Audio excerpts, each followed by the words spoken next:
Thank you for joining this webinar. So I will be the MC today. My name is Samuel and I'm from Kibarer Property. And here we have our main presenter, Alban Kibarer, which is the CEO of Kibarer Property. Hello, guys.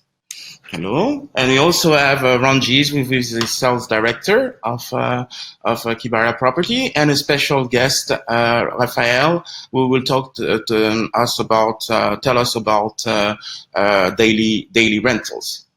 All right, so I hope you guys are excited because we are really excited to give you this presentation. So of course you can see us. The goal is for you to hear the presentation and to see actually the screen with the slides that we have prepared. So we already have almost 50 people in the room, so I think that we can start. Okay. All right, so the topic is how to buy property in Bali without being scammed. Just a second. So guys, don't hesitate to ask questions on the chat. So if we have time and if we think the question is relevant for everybody, we will also answer to it. Okay, so this is the program of the webinar. That's what we will cover in detail. So we will see what was the trend when Alban started. He will tell you his story a little bit later on. It will tell you exactly who are the buyers and why they are buying here in Bali. You will see the mistakes that he have made, so you will be able to avoid them. And you will see that's your main question today, how you can buy property in Bali without risk. And you will see also what are the biggest scams and what is the plan going forward. So his predictions for the year to come, and for investors, how to double your money in less than 5 years. Just before everybody starts, as Ranjiv here, if at any point in time things are not clear, please send us a message. We're looking at it live. So in case something does happen, please do let us know. Thank you. All right. And please stay till the end of this presentation, because we will have an invitation for you, a present. You will get a list of 5 properties generating more than 12% ROI per year for the owner. And these properties are actually for sale. So as you can already hear, we are making this webinar, but it will be done like a radio show. So it will be a bit more interactive, we hope. And of course, again, we are pushing you to ask any questions. So do not make this presentation too boring.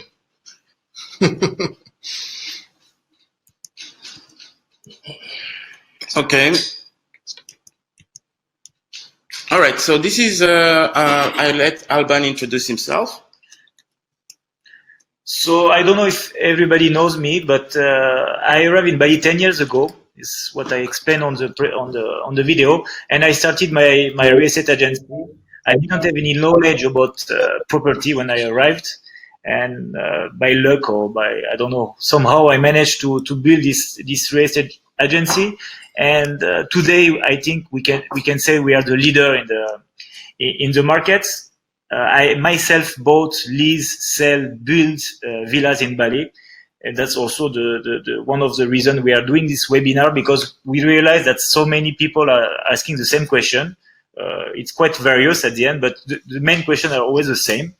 And we are trying, instead to do one by one, we are trying to globalize all the answers. And I hope that my experience that I will share or I'm sharing will help you for sure for your knowledge, but also if you are interested to buy a property with or without us, there's no obligation. It will help you to not make any mistake. So as I mentioned, when I arrived, I was myself an investor. I mean, a small one. I left France 10 years ago. And when I arrived in Bali, I saw some opportunities and I decided to settle here. So at the beginning, I built land, and I bought land, and I built on it, and I resell. And I faced so many issues at that time that I realized that it would be nice if I can set up an agencies and I can help, of course, making some money, but I can help the people to do what I have done myself. So when I arrived, I didn't know much. I didn't know much about law, which, to be honest, I still don't really know much, because the law is changing every month in Indonesia. But we are working on it, and we have our own legal team in-house to help us to find always the best solution if there is any problem. So this is one of the picture when we on our project. So since 10 years ago, we already built more than, let's say, 50 villas. And again, building is not complicated after all, as long as you are working with the right people.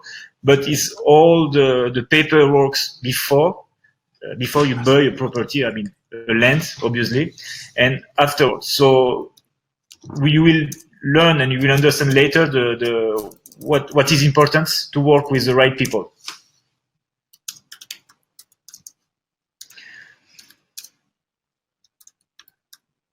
So myself, when I arrived as a foreigner, I didn't know how the law are working. I mean, how is it working in Bali? Or it was working in Bali. So I learned by experience, and this experience I wanted to make it profitable. So that's why I realized that I should open my own real estate agency. And now we are, I don't know if you guys know Bali, but we are in Seminyak. We have one office in the middle of Seminyak, and we are the only one having a lawyer and notary. So this to help you, to help everyone who are interested to understand how it works in Bali. Okay, so I want to know in the audience if you guys have ever been to Bali, or if you guys are actually in Bali now, or where you guys come from. So can you just tell us if you have been in Bali in the chat, or where do you come from actually? So I just add something. I see something on the chat. You cannot see us because it's a PowerPoint presentation. So I don't know. You should see the screen. It should be accurate according to our topic, but you will not see us. Hello. So Steven is writing from Sydney. Julie, I've been in Bali many times. Nicholas, welcome, Nicholas. Yes, he has been. Brandon has been to Bali. So it looks like most of the people that are actually in this presentation have been to Bali. So this is a very good thing. And so, do you guys plan to live here? Or do you guys plan to come back? Just let us know. Brendan, we're looking forward to seeing you next month. You're from Canada, so am I. That's great. All right. Oh, so Nolan is in Bali already, but welcome, Nolan. Okay, so thank you. So thank you for being so engaged with this presentation. So let's keep on with the presentation. So now we're going to see the state of the Bali real estate, and let Alban present it. So we have done this chart. So this chart is quite interesting. Unfortunately, it's in Indonesian rupiah, so I don't know if you can really understand the number, but at least you can see the growth. That's what we want to show, and you can see the booming area. So this trend is since when I started my agency as a broker, because I did it.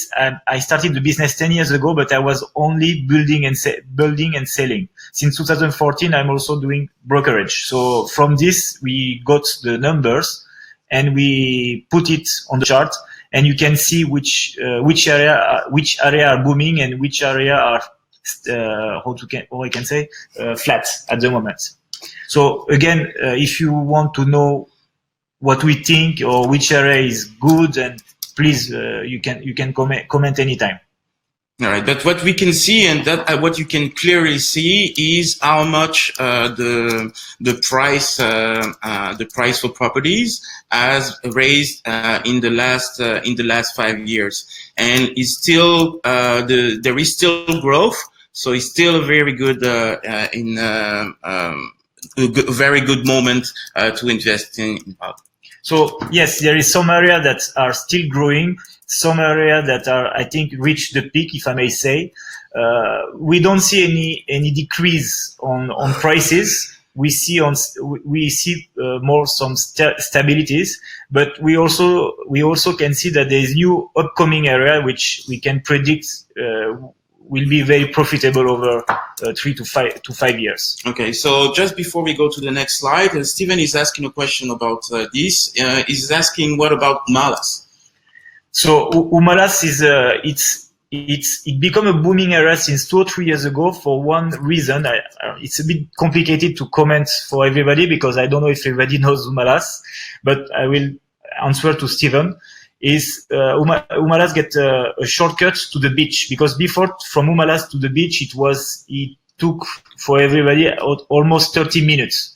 Now with a shortcut it takes 7 to 8 minutes. So since the government opened the shortcut, Umalas become a bit more trendy, and Umalas was always a good area, because a good residential area because of the French school. Being French, I can tell you, and many French people are living there. So Umalas is more. I mean, people who are investing in Umalas is more for the residential reason, more than the pure investments. I don't know if I answered for Steven, but it's what I can say. Okay, thank you for your question, Steven. Brandon, I see your question, but let's keep on with the presentation, and we will answer your question about the airport in the Q&A at the end of the presentation.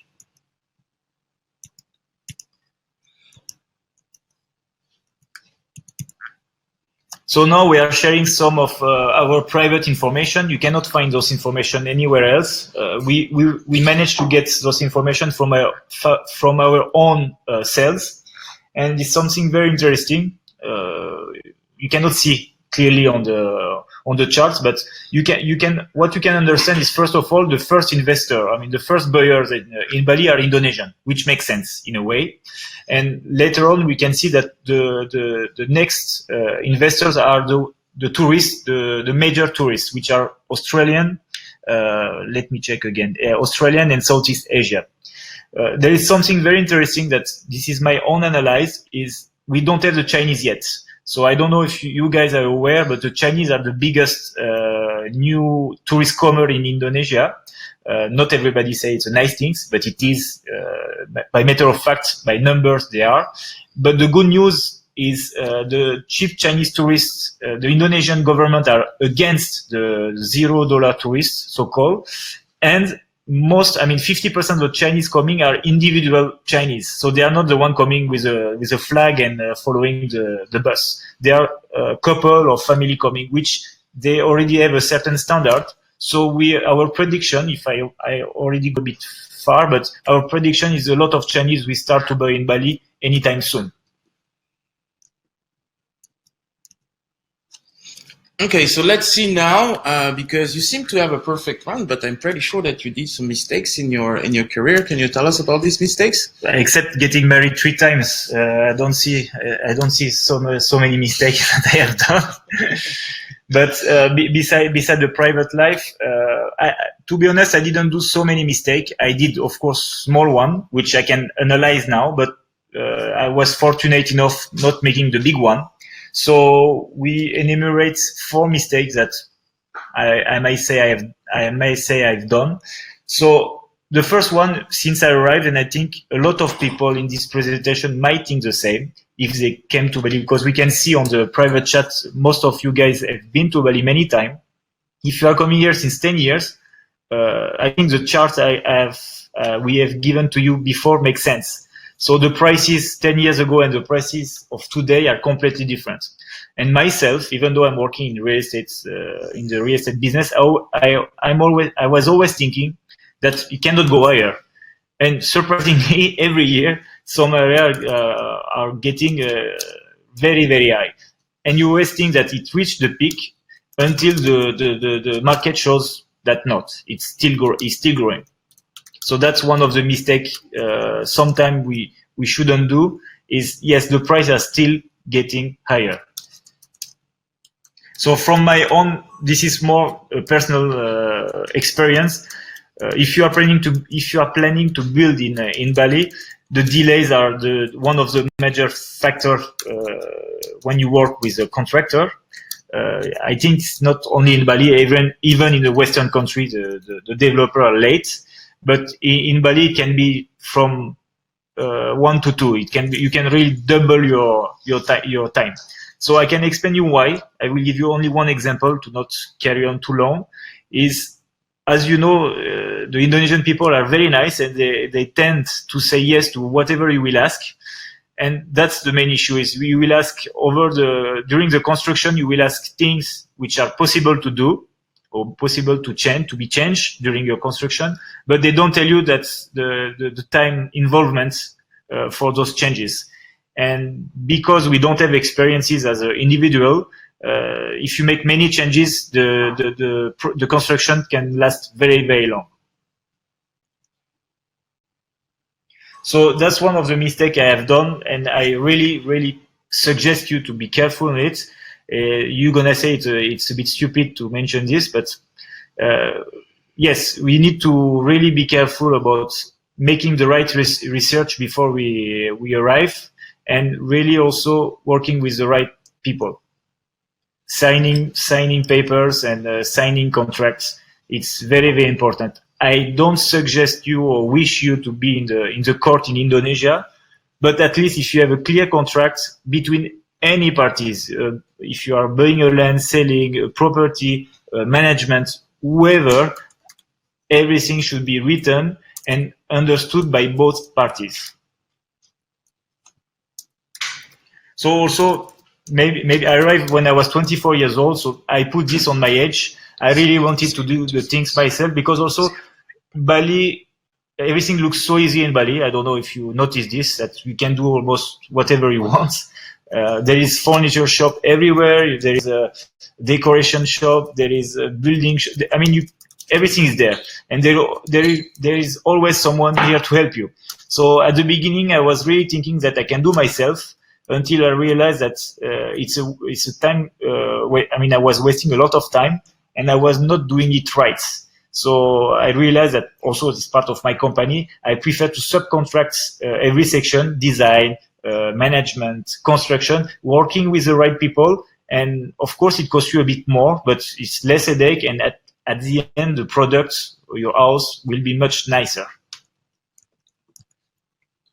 Okay, so now people, I think that's why they're logged in today. They want to know how to buy in Bali without risk.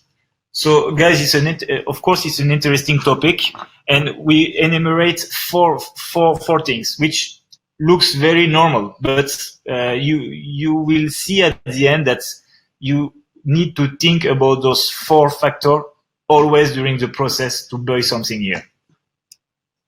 So the first one, of course, will be to use a good notary, or trustable one. And you might say, of course, I will use a trustable notary, but you know, you are overseas, and in our country, in my country, I will use the notary from my family or from my friend. They are really reliable since 10, 15, 20 years. And in Bali, the problem is there is not so much standard. So I don't think some of you have family here. So it's quite difficult to use, to know about a good notary. So we can suggest you we have our own notary in the house, but we can also suggest you good notaries. And there is actually a group of notaries. It's not a group, how we call it? Ranji, if you can help me. It's practice. No, it's like not an academy. There is I forgot the word, guys. So there is a group of notaries with the head of it, which they are recognized by the government, and you can always refer to them, or you can refer to your embassy. So depending the country, some notaries are referred by the embassies. Okay, so the second point is about the different options of buying in Bali, and I think that will answer Cora's question, because Cora says that she heard that you cannot buy land or a house as a foreigner and become the real owner. So can you explain that? The different options of buying? That's the question, the main question actually. So yeah, in Indonesia, in most of the country in Southeast Asia, a foreigner cannot own a land. It's a bit tricky. You cannot own the land, but you can still buy. So owning means you cannot have. There is a so-called certificates which only Indonesian citizen can have under their name. You can still buy a property which this certificate, but they will convert the certificates accordingly. So if you are living here, for example, and you have a permit, working permit, they will convert to what we call a hak pakai. So I don't want to go too technically, Cora, but yes, you can buy, yes, you can lease, but you cannot buy the same way that the Indonesian are doing. That's the only way. That's the only thing you should remember. Of course, it will incur some cost, but you can still buy and sell without any risk or any problem in Indonesia. Thank you for answering Cora's question. So the third point. So yeah, we're gonna sell ourselves here, but at the end of the day, it makes sense. I really advise you to use a reliable real estate agency, because in Bali, everybody is selling, everybody is broker. From the taxi driver to your mates to the security of the hotel, everybody has a cousin or a brother or grandpa, or even a dog, which are selling a piece of land somewhere. So what we always advise, because at the end of the day, if what I will say makes sense, the beauty of our business is we take commission and everybody is selling with the same prices. So why you should go with someone who doesn't have any track record when you can buy with someone? We're talking about ourselves, but we are not the only one in Bali, which you can rely on. You can find them if something goes wrong. The office is somewhere that you can find. Later on, you can always claim. You can always get some more services, and you don't pay more. So I have a question from Julie. So is it still possible to buy freehold? Yes, it is possible to buy freehold, but when you're going to buy freehold, Julie, you will not. So freehold in Indonesian means hak milik. So when you will buy this freehold property, it will not be called hak milik anymore. It will be called either hak pakai or hak sewa. We will need to change the name of the certificate. But when you buy and when you resell, you can always convert it again to freehold, hak milik, so-called. So you can buy and sell. The only things we cannot do is, which many lawyers suggested to do this for many years, and we are against it, which is buying with what we call a nomine and making what we call a power of attorney. So saying that, okay, this guy buy for you, but you have all the rights over him. And this is, I believe, a really tricky game that we really don't advise to do it now, because at the end of the day, I can tell you, if you buy with what we call a nomine, you will always need him on site. So why you cannot buy it, lease it for a very long term, and signing a paper with your partner. So this we can help you when you come to the office. We can explain you exactly the cost and how it works. Okay, so Alexandre also has a question. That's a very interesting topic for all of the people that are connected to know exactly what are the different options of buying in Bali. It can be very technical, so what I suggest is that we continue on with the presentation, and during the Q&A, we will answer all your questions. So we saw your question, Alexandre. So the last line about doing the right market research, of course, it works for everything you want to buy. From a phone to a computer to a property.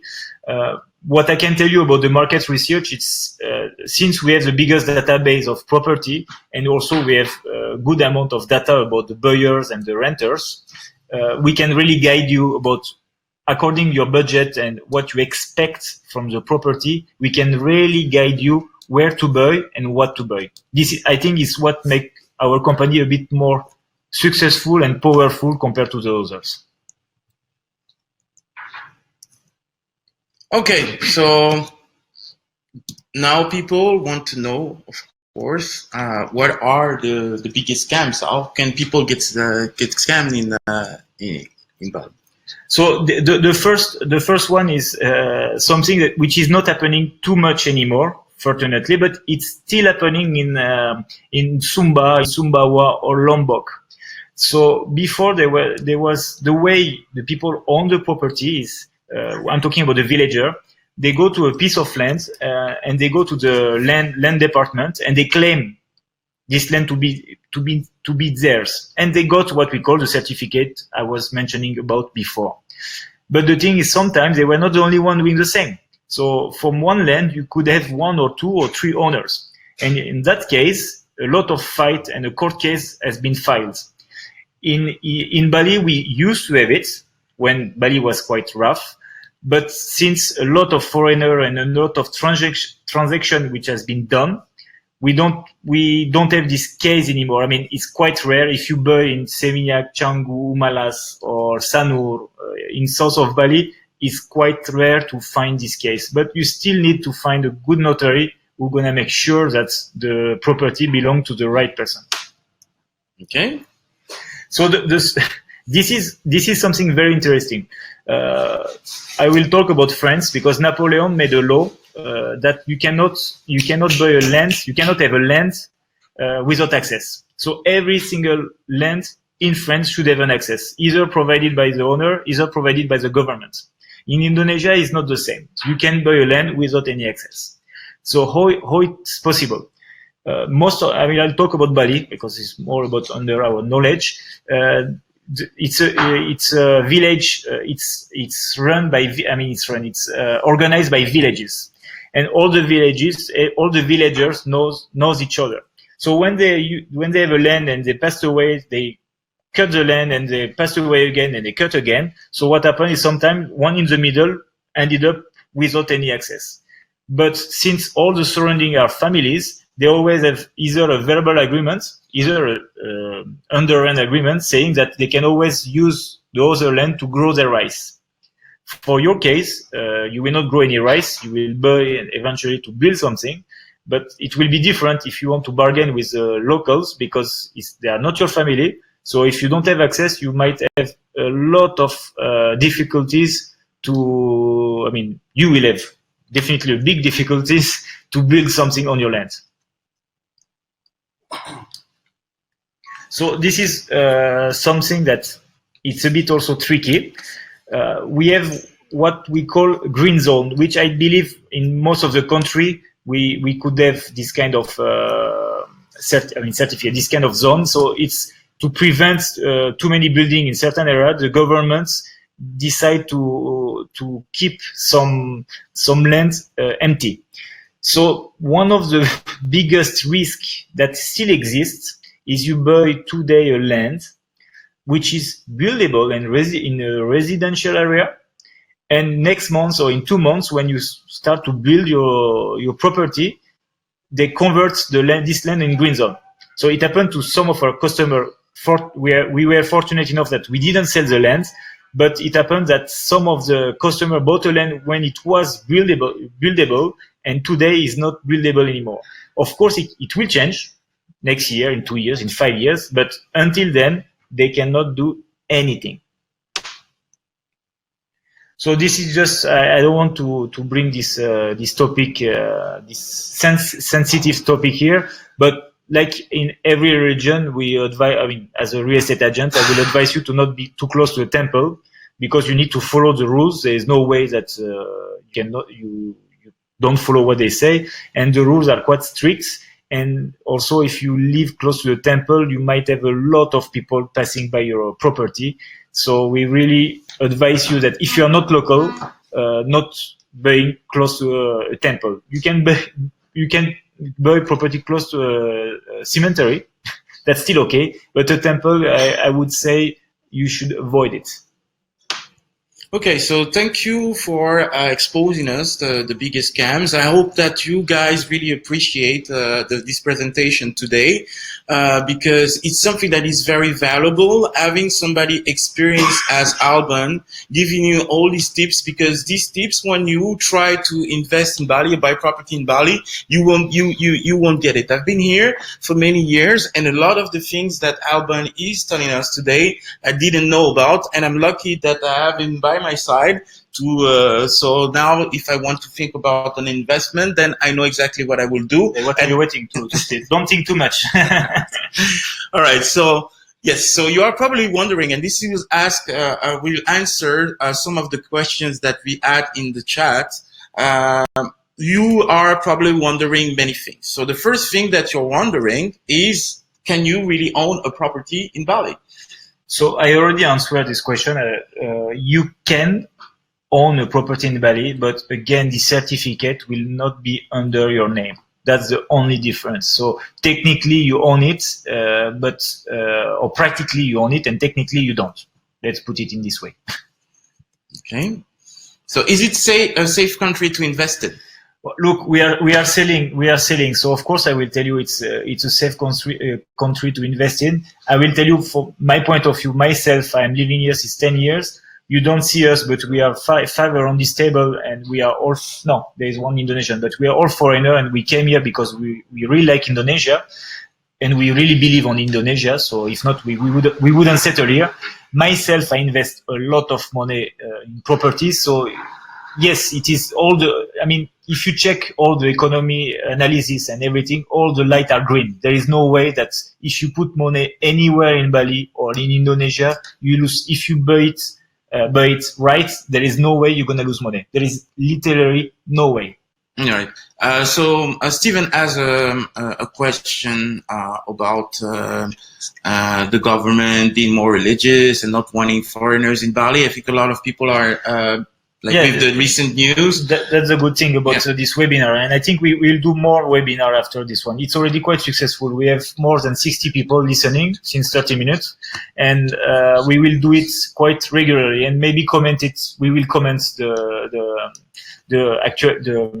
news. So talking about these religious things, again, when we rehearse this webinar, I said to my friend, and it's true that if this kind of law is passing, we will be the first one gonna leave the country anyway. So I wouldn't stay in a country that when the religion takes too much space in the political in the politic. But what I can tell you, which I'm sure none of you guys have seen it, this in Jakarta there is a very, very big demonstration. Since 2 or 3 days, they are even the military are joining the demonstration, so you can check online against those things that the government tried to pass. Joko, actually, what happened? It was just an announce they tried to do from the extreme political party, and of course, none of the moderates wanted to put this kind of law. So I don't know if you guys know about the law. It was about if you are not married, you are not allowed to stay with your partner. That was, it's one of the laws they tried to do because it was more than 50 articles. So what I can tell you, and I think is a very good sign, is most of the people who are protesting at the moment in Indonesia, which are the young people, you can check online when we finish this webinar. The big demonstration they are literally against it. So it shows that, my perception is we are on the good path. We are not in the extremist path yet. We never know, but at the moment it's still okay. Yes, Ranjit, please. We are also reading the question at the same time, so sorry, guys. So we're reading all the questions. You're not being ignored. We're trying to do the presentation at the same time, and we'll take some questions as we continue. So now, will the value continue to increase? I will tell you yes, for many reasons. First reason, Bali is an island. So the fact that it's an island, the land cannot be expanded. When I say this, actually with the new technology it can. But let's say that literally we cannot really go too big. So prices over the time will still increase. The main question I would say, I'm myself an investor actually, but the question I always ask myself is where it will grow quickly and the highest. Is it correct, Ranjit? Yeah, absolutely. Where the best area is for you to invest, and it's always about location.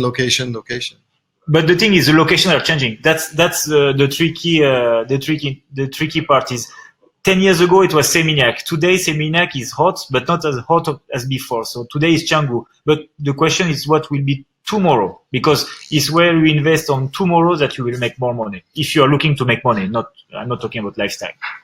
And again, not to promote us, but that's what sales consultants do. We sit with you, we tell you the trends, we work through things, and we'd love to meet all of you in Bali one day. So there is this question. I really like this question because I can tell you clearly there is no bubble. and there was no bubble, and you won't have any bubble in Bali.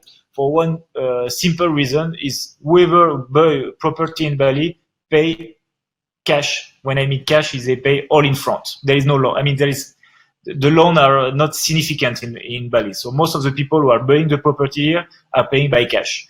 So if you think logically, the day that we will have a crisis, which we know we will have a crisis, so next year, 2 years, 3 years, whatever, the price will not drop.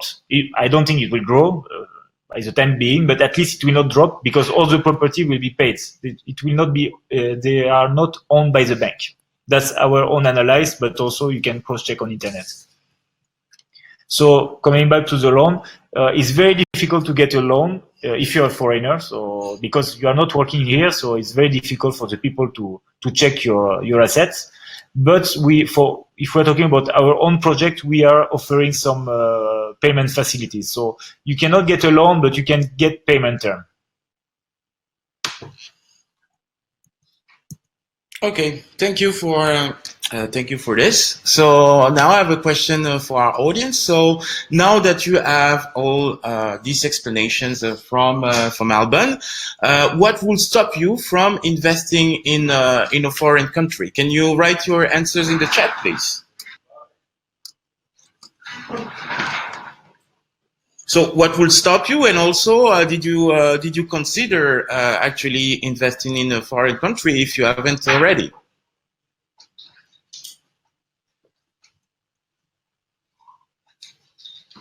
Yeah, it's funny. The religion is part of the answer. Yes. So yeah, definitely we are all on the same page.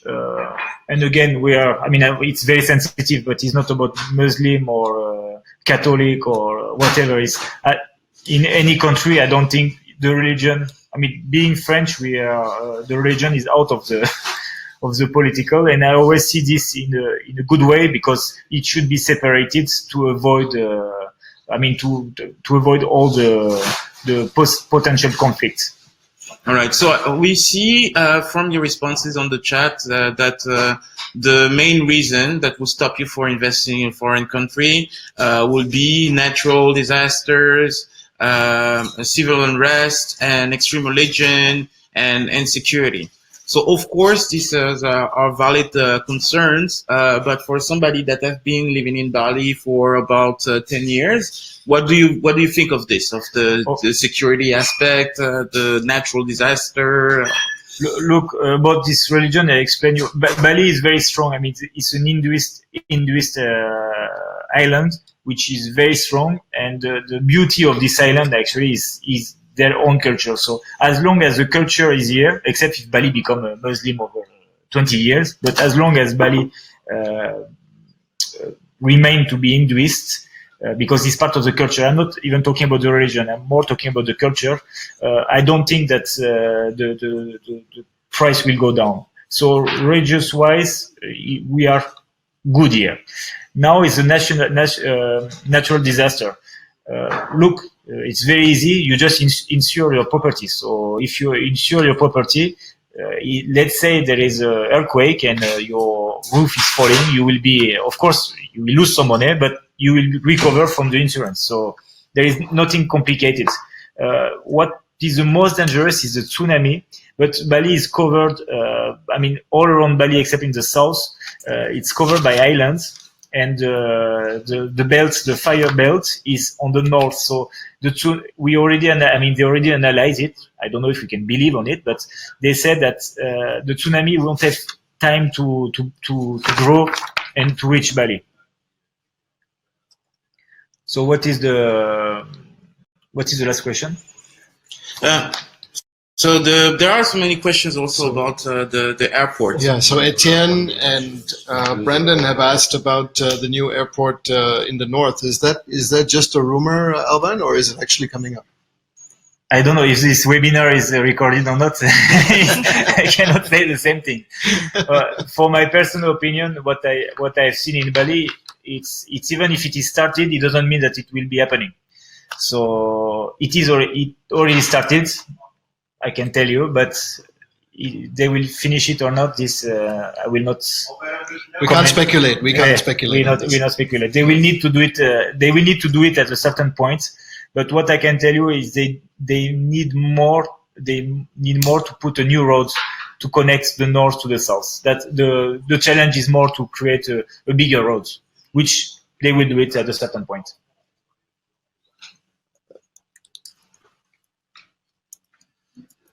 Okay, so we have an example of one of our customers that invested in Bali without seeing.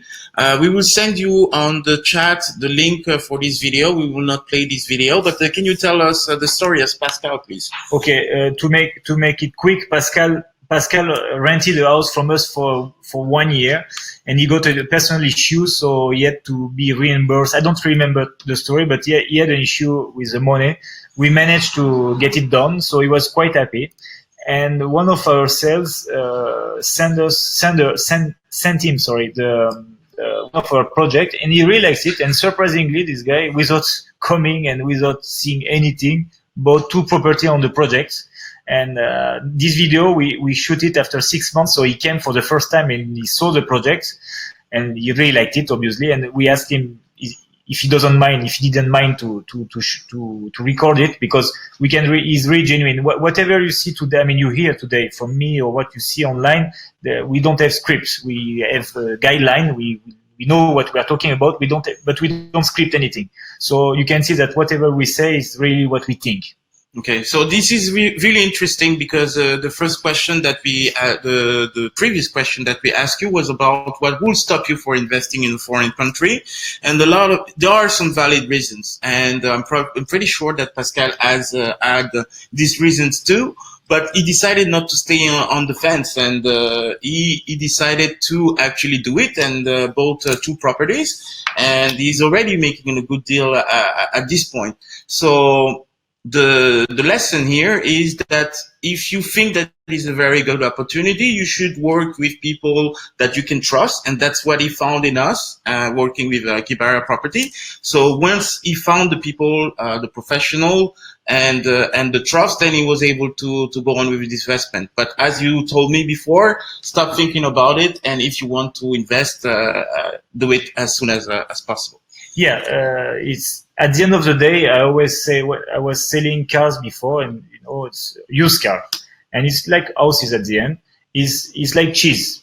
If you take a cheese and you put in the laboratory, you will find more and more bacteria, and next year you will find even more bacteria. So if you are looking for bacteria, you're gonna find bacteria. So like in Bali now, what will stop you to buy in Bali? Everybody will come with a valid answer, which 10 years ago, they all came with valid answer. But what I can tell you is the one who didn't buy in Bali, maybe 10 years ago, they could have already recovered the money today. So if you're looking for a downside of anything, Bali or somewhere else, you will find the downside. I will not try to answer every downside. But if you believe which we do, that's what we try to educate by in our company or by this webinar. But if you think that Bali is a safe place, Bali, I think it's a good tourist place, there is no way that you put some money here and you lose your money. I mean, from our point of view and our experience, there is nobody who ended up with nothing in here. Everybody makes money. Okay.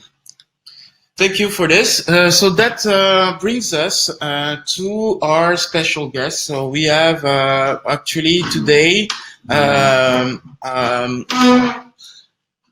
Raphael. So Raphael is the owner of Bali Villa Management, and he's one of the top hosts for daily rental in Bali. So I will let him speak so he can introduce himself. Okay, hi guys, I'm Raphael Leonardi. I'm indeed a really well marked host in Bali, especially in Airbnb. I'm doing that for almost 8 years now. I've been awarded like a super host by Airbnb platform, and with like 3,500 review on our account, we are the leader on this market. All right. So we brought Rafael today because he wanted to give us the example of somebody that invested in Bali and tried to do some daily rentals, and he tried to do it by himself. So he will explain you exactly the problems he faced and how he was able to overcome these problems. Yes, absolutely. Actually, this client bought a villa with Kibarer, and then he tried, as he were just retired, he decided to, as occupation, he decided to manage the property himself. Then, like, he did that for more than a year, actually, like probably 14 to 15 months.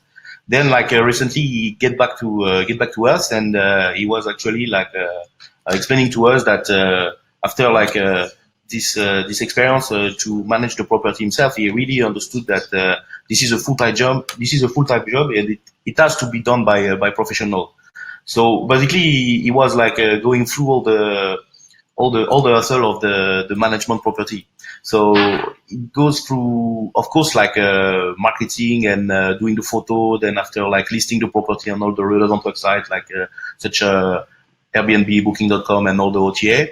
Then after, of course, like answering all the inquiry from the guests. So like like it could be like a very time consuming to answer all the question, like back and forth. It could be sometime until 10 emails for one guest. Then the second thing is to be very how to say quick on answering the email from the guests, to ensure like a very good conversion rate, So then after, from that, then of course, then you have the let's say like the guest confirmed. Then after, you have to organize the airport pickup and everything, so the guests arrive. That's one part of the things. Then after, you have all the operational side, like meaning that you must make sure that the villa is properly maintained. So like the aircon is working, the hot water is working, the internet is working, the pool is clear and well maintained, the garden is tidy, and the laundry is done correctly, and etc. etc. Then of course, you need to hire like staff to assist you to manage the property. So you're going through a different kind of problem for the human resource, managing the people. Raphael, wait a second. That sounds like a lot of work, Raphael.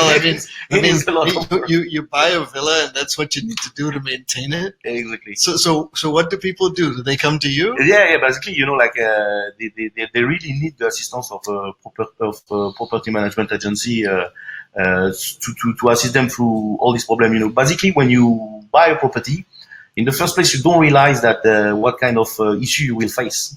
Then that's only like by doing it yourself.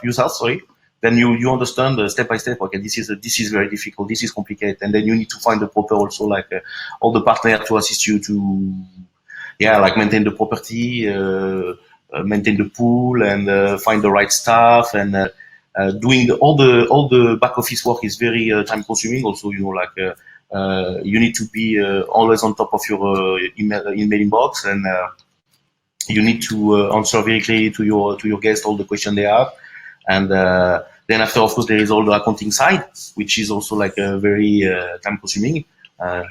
It has to be done very professionally, then you also have to ensure all the legal aspect of running a property. So there is license to get, and relation with the local administration, and etc. So that's an interesting question. Are people allowed to? I mean, foreigners allowed to rent out their property by themselves here? Is that how things work? They are actually allowed, yes, like by using a property management agency like us, or like by having a proper license. Thank you for this information. This is, again, some very valuable information. We are very pleased to have Raphael here because he has a lot of experience in daily rentals. And this is actually the way that people make money with property here in Bali. So now you have all the information on how is it difficult to actually to actually do this by yourself. So now we're gonna have So Nadia, I see your question, and the next slide is going to help you answer this question. All right. So yes. So I will have now Ranjiv explain you exactly how you can make money with property in Bali. So let's say this with Ranjiv. But is it true we can make money? Yeah, of course you can make money. Why are you here, Alban? This seminar is all about you and how you've made money and how you want to teach people to make money. Of course, I like to do that Saturday afternoon. All of us, talking to a computer. It's always very nice. Thank you, Raphael. See you, man. All right, so let's see how much you can make. So let's take an example. Let's say that we have a property. So we're talking about a real life example here. So we look at a property price of $300,000 for a leasehold property of a 3-bedroom. So what would be your daily rental on something like this? So a daily rental price on a 3-bedroom pool villa is usually around $350 a night. So you say, right, this is what you're looking at in terms of a villa owner renting out their villa. This is what you would earn on average per night. So what are expenses? So you've got marketing, you've got management, you've got that's usually going through the management company. That would cost you around 30%. Okay, and it's best to let a management company do this for you. Just like what Raphael said, it's really quite a pain to have to manage so many things. So it's good to have somebody do this for you. And your maintenance fees includes, your gardener, your pool cleaner, the people coming in, your electricity, your utilities. It's a good ballpark for maintenance fees on a 3-bedroom pool villa. And based on an occupancy rate of 60%, I can do some numbers for you, which is just going to show up right now. So you're looking at gross revenue, $350, 365 days a year at 60% occupancy. And we're being conservative here because Bali is actually very, very hot in terms of tourism. So conservatively, we're looking at 60%. This is how much you can make on gross revenue. And your net revenue is calculated this way, right? Where your gross revenue minus the 30% in management fee, less the 10,000 expenses, and you're looking at $43,000, $655 paid, tax, everything included, okay? And your ROI is this. So you're looking at 14.5% per annum ROI, which is very realistic in this market, and we're seeing it. We've built over 40 villas. We're seeing our clients earn this kind of money through property management. So it's a very realistic figure. Okay, so you see that there is actually an opportunity, and it's one thing to hear about it, but another thing to actually see it displayed in numbers. So you can see exactly how much you can make by taking some conservative figures. So I need to add something. Ranjiv is a good salesman, and we can really achieve it. So the thing is, we are achieving it, but not the first year. If I sell you a property today at 300,000, you will not make 14.5% over a year.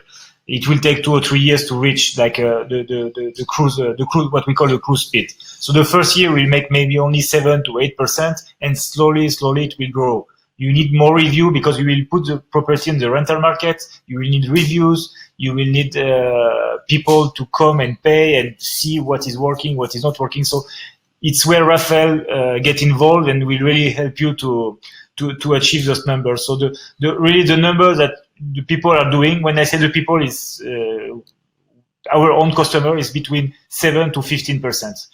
There is something I need to mention also. One of our collaborators is here, but he's not talking today. You can always buy a property and put in on the yearly market. So you can pay a property for 300,000 and rent it for 30,000. So you just put someone inside the house, no a day for 1 year. It's just one check-in, one check-out. We do it for you, and that's it. Ivan, just to answer your question, yes, when you deal with a management company, they pay the tax for you on your behalf. So yes, this ROI includes the tax. And Brandon had a question too. So 300,000, is it for a new build? So it can, in this scenario, it's our project. So why we are able to give those numbers is because it's the numbers that we are doing. But you can also, if you buy a villa which are already running since 2 or 3 years, you can also find those numbers for an existing building. But what happens is the day you are making 14%, you are not selling your property 300,000, but you are selling your property 450,000. All right. Ranjiv, do you want to show the example about our project? Yeah, so let's jump into it. So yes, you know, we're not only sitting here giving you information through Alban, but naturally we want to talk about something that is close to our heart, and it's one of his dreams, and it's happening right now. This is the K Club in Ubud. We've had a lot of people inquire about this. We've been very fortunate. We started building in January of this year, and we are already 50% sold out. If you can see from this picture, this is actually what this project looks like.